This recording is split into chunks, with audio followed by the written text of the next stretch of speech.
Barau, I everything kind of North.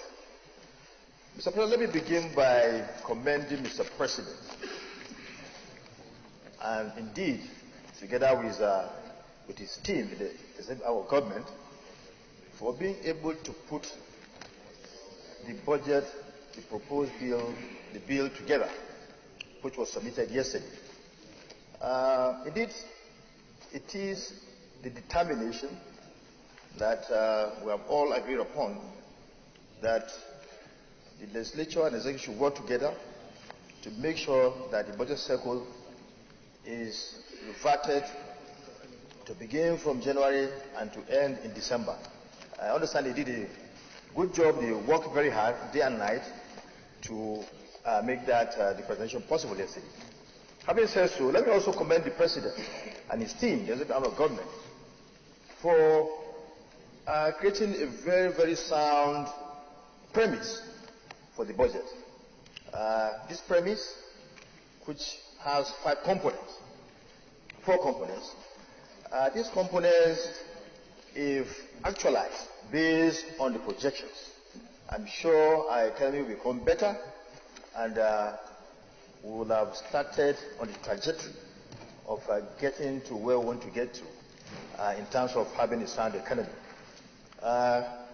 These four components of this very important premise, of course, they are fiscal consolidation, investing in critical infrastructure, incentivizing private sector, and enhancing our social investment program in order to further deepen their impact on the poorest of the poor, those vulnerable Nigerians. This is a very, very sound premise.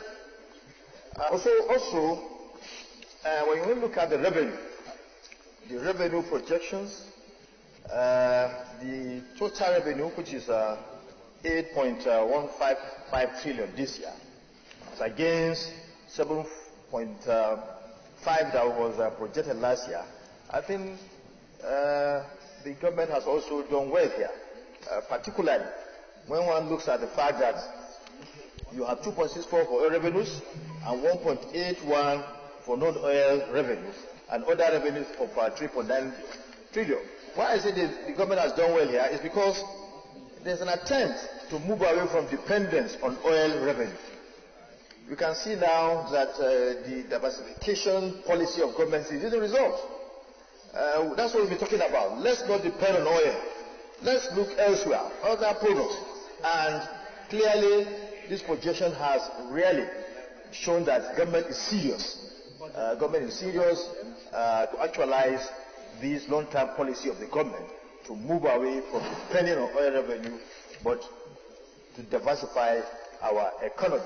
So I would want to say that all agencies of government that have a responsibilities of actualizing these important targets should be on their toes and work hard to make sure that we actualize these important. Because if you don't actualize the revenue projections, then the budget may not be implemented. But it's doable. It's doable, and we must do it. And as I said, when we are passing the MTF, the Finance Committee and indeed all the other committees that are responsible, that have oversight jurisdictions on these agencies, must now work harder so that we can improve our economy. Now, other key assumptions that have been projected also show that the government is serious. It shows that the executive arm is now all out to turn around our economy. The oil production benchmark of 2.18 is something that is doable, and from the interactions we've had with the Ministry of Finance and indeed the executive arm of government as a whole, there's that zeal to make sure that all that needs to be done will be done, to make sure that the oil production target is met. Government is ensuring peace now, total peace in Niger Delta. It has re-energized the Niger Delta Ministry by appointing one of us who was a senator here to man that ministry. So with all these efforts, I'm sure there won't be problem in terms of meeting this target. The exchange rate of $3.05, well, it's also good. It has been consistent. It was what was projected last year, and it's something that is also good. And then again, the government is also very conservative in terms of the predication it has made on the oil price. Well, now it's beyond $60, but it decided to make it 57. We all decided. Of course, it was a joint effort, when we passed the MTEL, that it should be 57. That is to be on the conservative side, which is very, very good. If we are able to harness more money, harvest more money from there, if the price continues to go up, then of course government can come in with a supplementary budget to now utilize the funds that will come in terms of excess crude. Now, the expenditure, the recurrent expenditure, particularly the personnel cost, it has gone higher than last year. And the reason is very clear. It was said by Mr. President yesterday that there's a need to increase that money so that the minimum wage will be paid to workers, which is very good. And also to increase the salaries of our men and women in uniform, which is good. We are faced with problems of security. You need to enhance the welfare of these patriotic Nigerians so that they can do well to keep us safe. This is also very good. I give kudos to Mr. President for doing that. Now, the capital side of the budget. Yes, it's lower than last year because this year is 2.46, whereas last year it was 3.18. But the zeal expressed by Mr. President to make sure that the projects in the budget that are now ongoing will be fully implemented. This is very good. Let's not be so ambitious, bring in several projects that our money, that the money that is going to be available to us will not be able to take care of. So I commend Mr. President for being realistic in this regard. And that is also very, very good. Now, well, again, the overhead stand at $426 billion, naira. And again, the executive also has made it clear that we should stop spending monies that are unnecessary for the operation of government.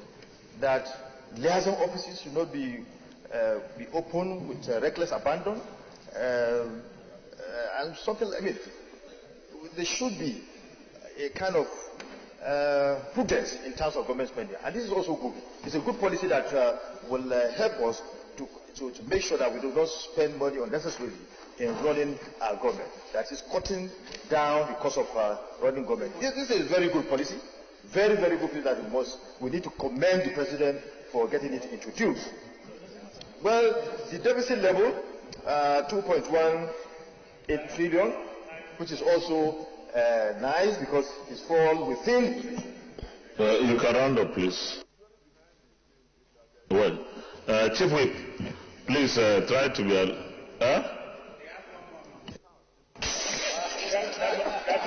Thank you, Chief Whip. Thank you, Chief Whip. Now, Mr. President, let me go to the sectorial.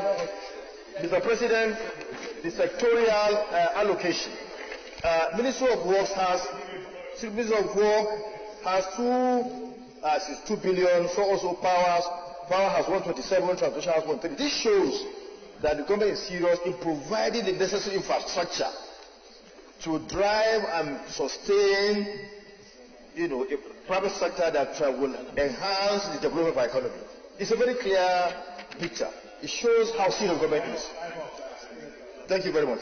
And education, even though you might see that 48 billion for education here, it's beyond that. You have 112 billion for basic education, and also TED fund. You have about 200 billion in TED fund. So when you put that together, you find out that education is having the lion's share.